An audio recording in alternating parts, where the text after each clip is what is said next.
Akkam jirtan kabajamtoota jaalatamtootaa fi hordoftoota maatii Array Media. Odeeffannoo torban kanaatiin godina Baalee aanaa Gaarfaatti humni addaa poolisii Oromiyaa shamarran Oromoo irratti yaalii dirqisiisanii gudeeduu taasisaa jiraachuu yaada qeerroon Oromoo godinaalee garaagaraa irraa kennan Harargee Bahaa Hawadaatti poolisiin humna addaa Oromiyaa hawaasa goolaa jiraachuu magaalaa Machaaraatti gargaarsa raayyaa ittisa biyyaatiif namni tokko horii 10 bituu qaba jechuun abbootiin qabeenya dararamaa jiraachuu ministeerri dhimma alaa USA wiixata darbe bilbilaan muummicha ministeera Abiy Ahmad waliin mari'achuu fi suuraan muummicha ministeera Abiy Ahmad guyyaa har'aa fuula FB isaa irratti maxxanse namoota hedduutti gaafii ta'uu simbiraan geenna nu hordofaa.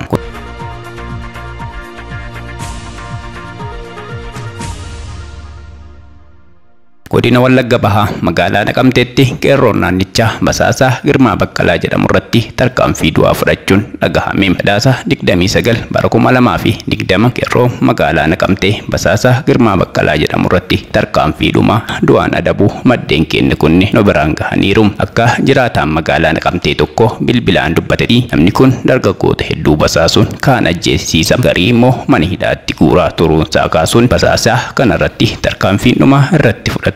Himera. Magaansa Girmaa Baqqalee jedhama. Magaalaa Naqamtee keessatti kan qeerroo dabarsee diinaaf kennaa turedha.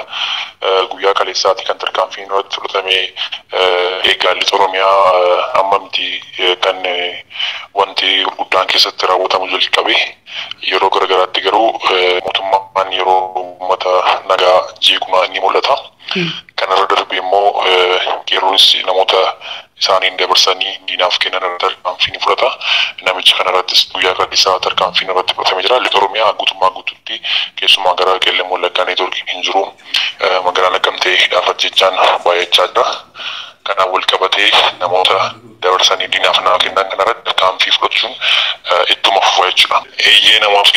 Namni tarkaanfiin irratti fudhatame kun warroota ijoollee keenya qeerroo kan 5 qofa otoo hin taane warra 5 yeroo darbe qofa wareegaman qofa otoo hin taane qeerroo yeroo garagaraatti dhaman ajjeefamuu irratti kan dabarsee kennaa ture keessaa isa tokkodha jechuudha.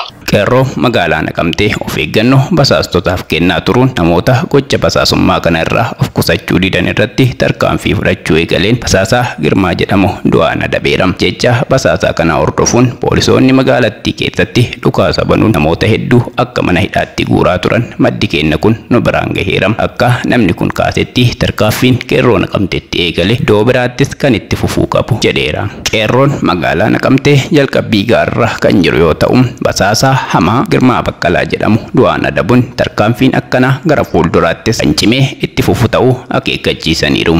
Oromiyaan lafuma Oromummaan nafuma yaaduma qawweetumu dhumi jaanin dhumu. Barraa waan qabu waliin qabaa waan dhabu waliin dhabaa kana yaantummaa qabu hin eeginaa hin cabu. Barraa.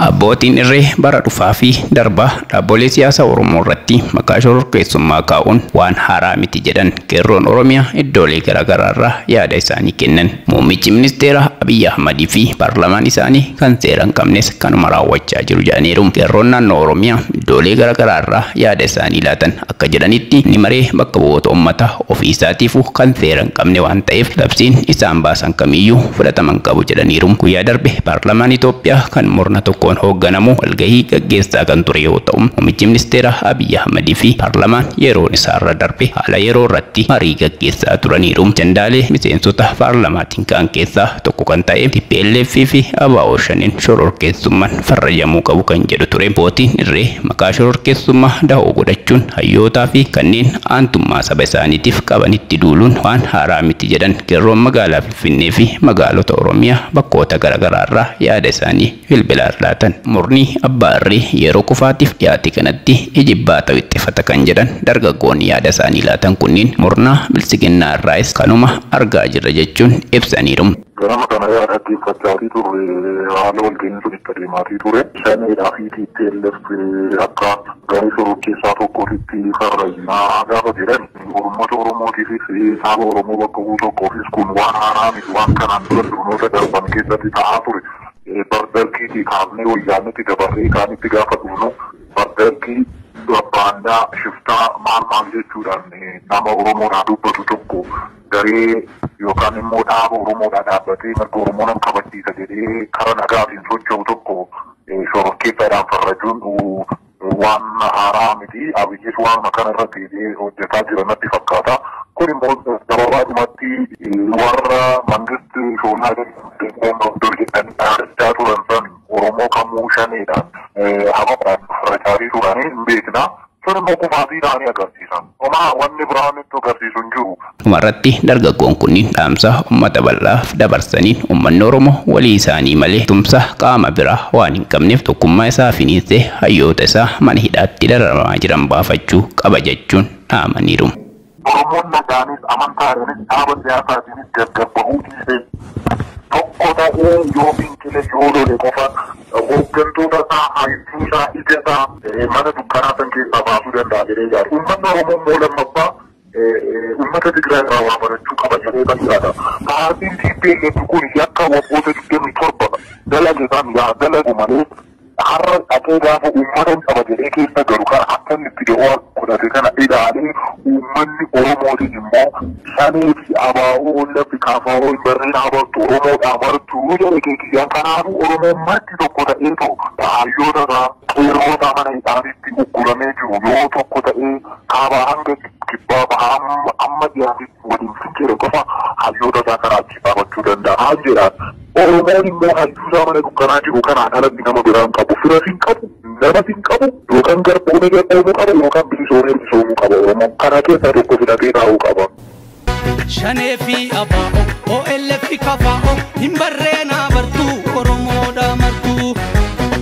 Godina Baalee aanaa Ginniir magaalaa Ginniir keessatti humni addaa poolisii Oromiyaa shamarran Oromoo irratti yaalii dirqisiisanii gudeessu taasisaa jiraachuun himame. Jiraataan gamasirraa bilbilaan yaada laatee akka dubbatetti humni poolisii addaa Oromiyaa gamasitti bobbaafame daandii gubbaatti bahuudhaan sababa sakatta'iinsa jedhuun erga konkolaataa dhaabsisanii booda shamarran barbaadan imaltoota keessa hambisuun yaalii gudeeddii irratti raawwachaa jiran jechuun dubbateera. Haaluma kanaan guyyaa dheengaddaa imaltoota magaalaa Elbukkoo irraa gara magaalaa Ginniir seenan irratti shamarran umrii isaanii waggaa 12 caalle hawaasa biraa hambisuun yaalii gudeeddii irratti yoo raawwatan birmannaa hawaasaatiin baraaramuu isaanii ibsaniiru. Maddi kun itti dabaluun halkan dawoo godhachuunis hawwalii fi shamarran babbareedoo ta'an afaan qawweetiin sodaachisanii dirqisiisuun lakkoofsa bilbilaa erga irraa fuudhanii booda iddoo nuti si waamnetti koottu jechuun doorsisaa akka jiran namni odeeffannoo kana nu biraan ga'e kun addeesseera. Oduma wal qabateen achuma aanaa Ginniir magaalotaa fi gandeen baadiyyaa keessatti humnoonni addaa poolisii Oromiyaa qeerroowwan ciccimoo naannichaa adamsanii akka hidhaa jiran maddi kun nuuf himeera. Harargee Bahaa magaalaa Wadaay keessatti poolisoonni humna addaa Oromiyaa nageenya hawaasaa goolaa jiraachuun dhagahame. Isin deeggartoota TPLF akkasumas ABO shaneettu isin keessa jira jechuun namoota nagaa qabanii doorsisaa jiran kan jedhu jiraataan magaalatti yaadasaa bilbilaan laate tokko haalli nageenya yaaddessaa ta'uu dubbateera. Poolisoonni addaa Oromiyaa fi kan idilee waliin ta'uun halkan manneen hawaasaa irra naanna'uun namoota nagaa hidhaa jiru. Amma ammaatti namoonni hidhaman 20 ol akka ta'e namni kun dubbateera. Isaan hidhaman kunneen buufata poolisii magaalaa Wadaayitti kan argaman yoo ta'u waraanni isaan malees dargaggoota biroo barbaadaa kan jiru ta'uu himeera. Odeeffannoo garasii argame akka mirkaneessutti wayitaa manneen hawaasaa naanna'anitti meeshaalee waraanaa qabdan akkasumas qeerroowwan ilaalcha addaa tarkaanfachiisaa jiran fidaa jechuun manguddoota doorsisaa jiraachuun dhagahameera. Achuma Harargee Bahaa aanaa Dirree Xiyyaaraa araddoota hedduu keessatti dabballoonni bilisiginnaa hawaasa waltajjii teessuun dirqama dargaggoota kennuu qabdu jechuun hawaasa doorsisaa jiru. Waltajjii kana dabballoota malee waraannis hawaasatti dirqama laatu kan jedhu maddi keenya kun dirqama seenuu qabu jechuun hawaasa burjaajessaa jiru jedheera. Kanaaf maatiin ilmaan keessan kennuu qabdu jechuun doorsisa jabaa nurraan gahaa jiru jechuun jiraattonni turtii bilbilaan OMN wajjin taasisan irratti kaasaniiru. Godina Harargee Lixaa aanaa Daaroo Rabuu magaalaa Michaataa fi Machaaraa keessatti hidhaa reebichaa fi doorsisni humnoota sirnichaatiin jiraattota nagaa irratti raawwatamaa jiru daran hammaatee jiraachuu jiraattota jidduu namni bilbilaan dubbate OMN'tti bilbilaan dubbate himeera. Magaalaa Michaa keessatti dabballoonni sirnichaan abbaa araddaa waliin ta'uun jiraattota walgahii yaamanii akkasumas manneen jiraattota irra deemuun mootummaa kana cinaa dhaabbattanii deeggaruu qabdu. Namni kana faallessu yookaan ammoo kan hin deeggarre ilaalcha shanee qaba waan ta'eef rasaasaan mataa keessa rukunna jechuun jiraattota doorsaa jiraachuu namni kun dubbateera. Ajjechaa artistii Oromoo Haacaaluu Hundeessaa fi hidhamuu hooggantoota siyaasaa Oromoo hordofuun qeerroowwan hiriira mormii bahanii turan hedduun hiriiricharraa qabamanii hidhamuun hanga ammaatti mana hidhaa keessatti dararaa argaa jiraachuu himuun qeerroowwan hedduun jalaa milikuun naannicha gadi dhiisanii dhokatanii jiraachaa akka turanis namni kun eereera. Turtii ji'ootaan booda qeerroowwan kunniin gara iddoo dhaloota isaaniitti yeroo deebi'an abbaan araddaa poolisoota humna addaa Oromiyaa fi poolisii idilee waliin ta'uun qeerroo Fireemsaa Muhammad, Abdiisaa Usmaan, Muhammad Jamaal, Faatii Yusuf, Gudar Dinquu fi Abdul Kariim reebicha cimaa irratti raawwatamuun mana hidhaatti darbataman jechuun namni kun OMN wajjin turtii taasise irratti dubbateera. Namoota armaan olitti maqaan isaanii eerame keessaa abbaa maatii kan ta'e namni maqaan isaa Abdul Kariim jedhamu ilma kee bakka jiruu fidi jechuun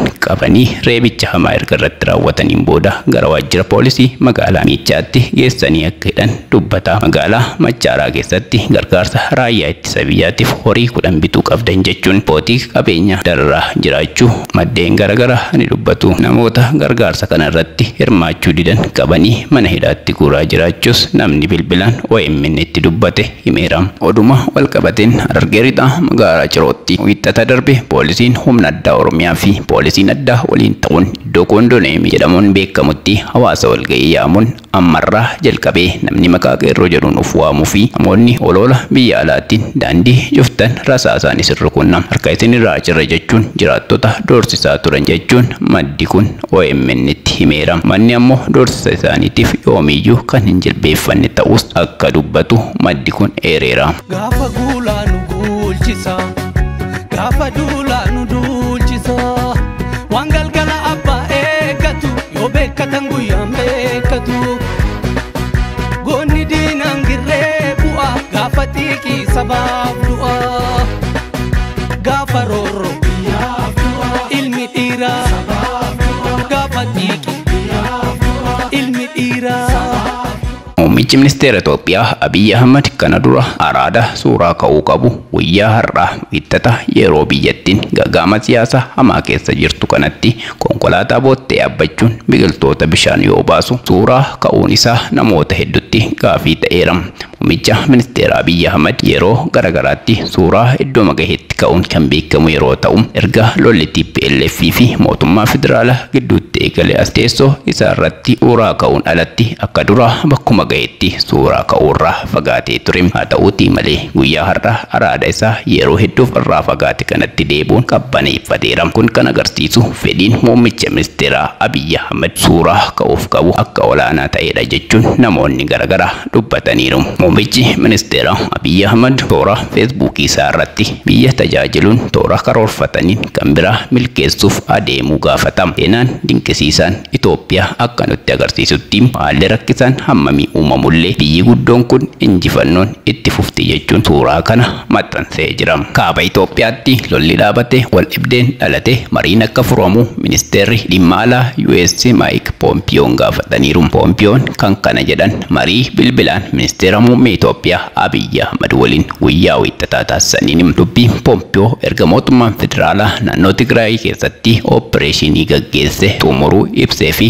naannicha ijaaruuf akka dalagu himee booda humnoonni TPLF immoo lolli itti fufu jechuun ibsaniiru. Gama kaaniin immoo miseensonni raayyaa ittisa biyyaa kaaba biyyattiitti haleellaa irratti raawwateen to'atamanii turan gadhiifamuun gabaafameera. Pompiyoon erga tiwutarii isaanii gubbaatti barreessaniin muummichi ministeera ministeera Abiy Ahmad waliin gaafa wiixata bilbilaan mari'achuu ibsaniiru. Mootummaan Itoophiyaa sadaasa 28 bara 2020 opereeshinii waraanaa xumuruu ibsa baase akka quba qaban ibsuun ta'us wal hammeessuu amma mul'atuu fi balaa lolichi fiduu malu yaadda'u ibsan jedha waajjirri isaanii. Lolli Tigraay keessatti dhaabbate mariin akka eegalu akkasumas tajaajilli deeggarsa namoomaa danqaa hin qabneef nageenya qabu akka banamu gaafadhe jechuun dubbataniiru. Itti fufuunis waldhibdee kana hiikuun Itoophiyaa daandii dimokiraasii irra itti fufsiisuun barbaachisaadha jedhaniiru. Mootummaan Itoophiyaa kana dura ulaa deeggarsa namoomaa banuuf qaamolee deeggarsa taasisan waliin akka dalagu ibseera. Biyyoota haleellaa raayyaa ittisa biyyaa irratti humnoota TPLF raawwate balaaleffatte keessaa Ameerikaan tokkodha. Poompiyoon yeroo humni TPLF rookeettii Asmaraa fi magaalota biroo irratti darbatanis qeeqaniiru. Dubbii himaan itti aanaa ministeera dhimma alaa USA Kel Brown akka ibsanitti marii Poompiyoon muummicha ministeera Abiy Ahmad waliin taasisaniin adeemsa mariin furuuf araara buusuu irratti Ameerikaa dabalatee kaanis akka deeggaran ibsaniiru. Itoophiyaan lolli Tigraay keessa dhimma keessoo ta'uu ibsuun dhimma qaama alaa akka hin fudhannee fi qondaaltota TPLF himatan waliinis akka hin mari'anne irra deddeebiin ibsaniiru. Marii Poompiyoo booda addatti gama waajjira ministeera muummee Itoophiyaa wanti jijjiirame jiraatu isaaf ibsi agarsiisu hin jiru. Mootummaan Itoophiyaa mirga namooma dhalattoota Tigraayis ta'e saboota kaan akka kabachiisu Poompiyoon gaafachuu isaanii ibsaniiru. Dabalataan Poompiyoon hariiroo cimaa USA Itoophiyaa waliin qaban kaasuun riifoormii seena qabeessa biyyattii akka deeggaranii fi nageenyaaf badhaadhina gaanfa Afrikaaf Itoophiyaan barbaachisaa ta'uu kaasuu isaaniillee ibsaniiru. Qondaaltonni siyaasaa adda bilisa baasa uummata Tigraay miseensota waraanaa raayyaa ittisa biyyaa 4,000 ol gadhiisuu beeksisan. Kunneen yeroo humnoonni TPLF waraana Idikaabaa irratti haleellaa raawwatan kan to'atamanidha. Haleellaan kunis waraanni federaalaa naannichatti opereeshinii akka gaggeessuuf jalqabbii ta'eera. Gama kaaniin miidiyaan biyyoolessaa EBC akka gabaasetti immoo miseensonni raayyaa ittisa biyyaa 3,000 ol gadhiifamuu ibsuun magaalaa Dabaarqitti simannaan isaaniif taasifamuu ibseera. Kan ukkaanfamanii fudhatamanii fi hin lollu jedhanii milqan kan jedhu EBC'n jiraattonni godina kaaba Gondar simannaa isaaniif taasisuu ibseera. Kunneen ajajaa olaanaa raayyaa ittisa biyyaa Jeneraal Birhaanuu Juullaa loltoota 7,000 ol gadhiisisne kan jedhan keessa jiraachuu fi dhabuun garuu ifa miti. Kanneen keessaa muraasni dhalattoota Tigraayin to'atamuu gabaafameera. TPLF garuu kuni olola jechuun dubbateera. Gaafa wiixataa muummichi ministeera Abiy Ahmad waraanni naannoo Tigraayitti taasifame xumura argatuu himanis qondaaltonni TPLF garuu lolli itti fufuu himaniiru.